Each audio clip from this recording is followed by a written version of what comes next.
जय श्री कृष्णा दोस्तों। आज की यह वीडियो खास उन लोगों के लिए है जो हमेशा अपने भाग्य को कोसते रहते हैं और अंत में एक कहानी के माध्यम से यह जानेंगे कि भाग्य बड़ा होता है या कर्म। तो वीडियो को अंत तक जरूर देखें। चलिए बिना देरी किए वीडियो को सुनते हैं। मित्रों, आपने अक्सर यह देखा होगा, मनुष्य के साथ जब भी कुछ बुरा होता है तो वो अक्सर अपने कर्म की उपेक्षा कर अपने भाग्य को कोसने लगता है। वह जब बात बात पर यह कहता नजर आता है कि मेरी किस्मत ही खराब है, वह यह भूल जाता है कि भाग्य का धागा उसके कर्मों से जुड़ा है जिसे वह अनदेखा कर रहा है। मनुष्य को सदैव अच्छे कर्म करने चाहिए क्योंकि कर्मों के क्षीण हो जाने पर भाग्य भी नष्ट हो जाता है।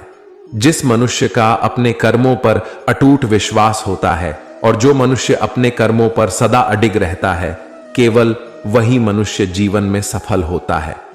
इसमें भगवान श्री कृष्ण ने स्पष्ट संदेश दिया है कि अगर आप अपने कर्मों की गुणवत्ता में किसी भी प्रकार का समझौता करते हैं तो आप उससे मिलने वाले फल अथवा परिणाम से भी समझौता कर रहे हैं। आज जो भी या जैसी भी आपकी किस्मत है वो आपके संचित कर्मों का परिणाम है। ये सच है कि हम जैसे कर्म करते हैं हमें उसका वैसा ही फल मिलता है। हमारे जीवन में जो भी परेशानियां आती हैं उनका संबंध कहीं ना कहीं हमारे कर्मों से होता है। महर्षि वेद व्यास ने कहा है, किया हुआ कर्म कभी व्यर्थ नहीं जाता, जैसे कर्म किए जाएंगे वैसा ही फल प्राप्त होगा। कई लोग कहते हैं मेरा तो भाग्य ही खराब है। ये शब्द अमूमन आपने सुने होंगे या कभी न कभी कहे भी होंगे, क्योंकि अक्सर जब हम कोई कार्य करना चाहते हैं तो अचानक कोई घटना या संकट हमें यह कहने पर मजबूर कर देता है, मेरा तो भाग्य ही खराब है। तब हम परिस्थितियों को कोसने और दुख मनाने में इतने तल्लीन हो जाते हैं कि उस पल मिली अच्छी यादों या खुशियों के बारे में सोचना भी भूल जाते हैं। आप सबने देखा और सुना ही होगा कि जो लोग गरीब होते हैं वे ज्यादा दुखी रहते हैं, क्योंकि वे सदा अपने भाग्य को कोसते रहते हैं, या फिर यूं कहे कि वे हमेशा इसी चिंता में रहते हैं कि उनका दुख कब दूर होगा, कब भाग्य का फेर बदलेगा, और इसी चक्कर में वे बाकी चीजों को अनदेखा कर देते हैं। जबकि व्यक्ति को ऐसा बिल्कुल भी नहीं करना चाहिए। भगवान द्वारा दी गई हर स्थिति में खुश रहना चाहिए और उसका डटकर सामना करना चाहिए। ऐसा कहा जाता है कि अगर जीवन में दुख आते हैं तो एक ना एक दिन सुख भी जरूर आते हैं, और सुख दुख तो जीवन के दो पहलू माने गए हैं। व्यक्ति को हर समय भगवान का नाम लेते रहना चाहिए। शास्त्रों में ऐसा वर्णित है कि अगर भगवान शिव और माता पार्वती की पूजा एक साथ की जाए तो उसका फल 2 गुना ज्यादा मिलता है। आज हम आपको इसी से जुड़ी एक ऐसा कथा के बारे में बताने जा रहे हैं जिसमें भगवान ने बताया है कि जो गरीब लोग होते हैं वे अपना दुख कैसे बढ़ा लेते हैं। एक बार माता पार्वती ने भोलेनाथ से पूछा कि जो लोग अपने भाग्य से दुखी होते हैं उन लोगों को पहले से ज्यादा दुखी मिलता है, और जो सुख भोगते हैं उन्हें कोई दुख नहीं मिलता। उस समय भगवान ने माता के सवाल का जवाब नहीं दिया और उनके प्रश्न का जवाब देने के लिए उन्हें पृथ्वी लोक पर ले गए। दोनों ने मनुष्य देह धारण किया और नगर में पति पत्नी के रूप में रहने लगे।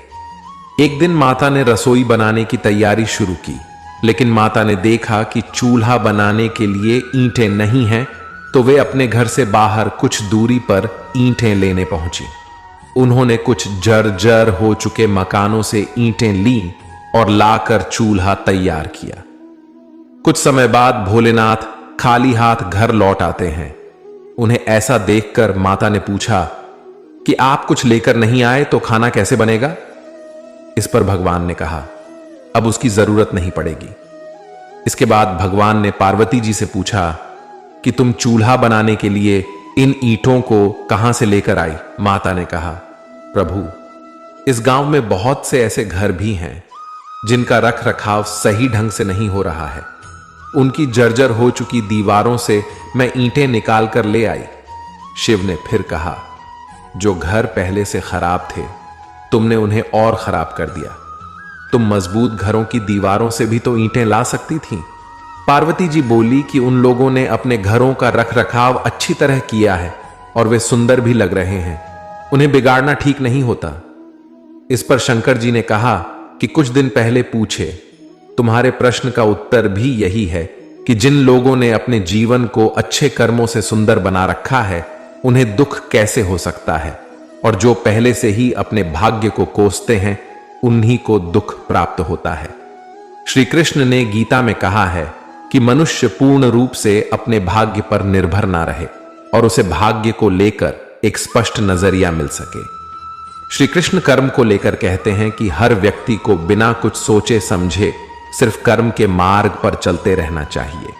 जो मनुष्य कर्म किए बिना सिर्फ फल की चिंता करते हैं उसे जीवन में सिर्फ असफलता ही प्राप्त होती है। श्री कृष्ण ने इसी असफलता को भाग्य से जोड़ रहा है।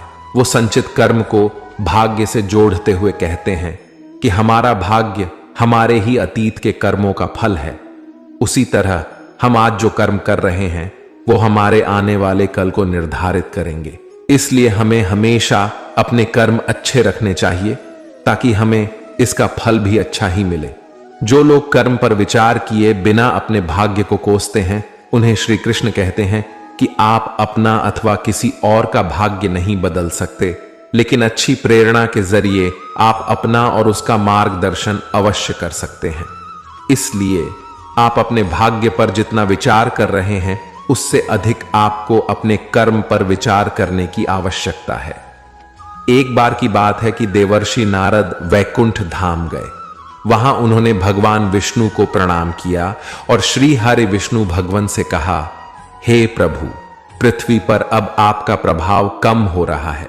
धर्म की राह पर चलने वालों को कोई अच्छा फल नहीं मिल रहा और जो पाप कर रहे हैं उनका सब भला हो रहा है। उनके मजे ही मजे हैं। तब श्री हरि विष्णु भगवान ने कहा, ऐसा नहीं है नारद, जो भी हो रहा है सब नियति के कारण हो रहा है। नारद बोले, प्रभु, मैं तो यह सब पृथ्वी लोक देख कर आ रहा हूं। पापियों को अच्छा फल मिल रहा है और भला करने वाले, धर्म के रास्ते पर चलने वाले लोगों को बुरा फल मिल रहा है। श्री विष्णु भगवान ने कहा, नारद, कोई ऐसी घटना बताओ जो तुमने देखा हो। तब नारद जी ने कहा, अभी मैं पृथ्वी लोक के एक जंगल से आ रहा हूं। मैंने देखा कि वहां एक गाय दलदल में फंसी हुई थी।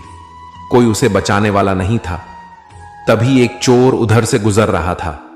वह चोर गाय को फंसा हुआ देखकर भी रुका नहीं, बल्कि वह उस पर पैर रखकर दलदल लाकर आगे निकल गया। आश्चर्य तो तब हुआ जब आगे जाकर उस चोर को सोने की मोहरों से भरी एक थैली मिली। थोड़ी देर बाद वहां से एक वृद्ध साधु गुजरा। उसने उस गाय को दलदल में फंसा देख उसको बचाने की पूरी कोशिश की। साधु ने अपने पूरे शरीर का जोर लगाकर उस गाय को बचा लिया, लेकिन मैंने देखा कि गाय को दलदल से निकालने के बाद वह साधु जब कुछ दूर आगे गया तो एक गड्ढे में गिर गया। हे प्रभु, अब आप ही बताइए, ये कौन सा न्याय है? देवर्षि नारद की पूरी बात सुनने के बाद श्री हरि बोले, ये तो सही ही हुआ नारद।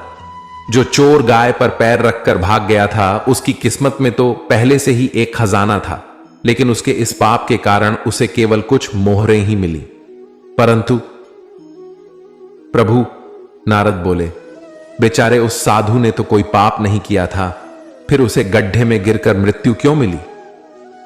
तब श्री विष्णु भगवान ने नारद को समझाया, नारद, उस साधु को गड्ढे में इसलिए गिरना पड़ा क्योंकि उसके भाग्य में उस समय बहुत ही कष्टदायक मृत्यु लिखी थी, लेकिन गाय को बचाने के कारण उसके पुण्य बढ़ गए और उसकी मृत्यु एक छोटी सी चोट में बदल गई, जिससे उसे मृत्यु के समय बहुत ही कम दर्द का आभास हुआ और वह स्वर्ग के भागी बना।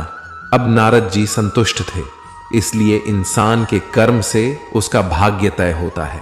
इंसान को कर्म करते रहना चाहिए, क्योंकि कर्म से भाग्य बदला जा सकता है।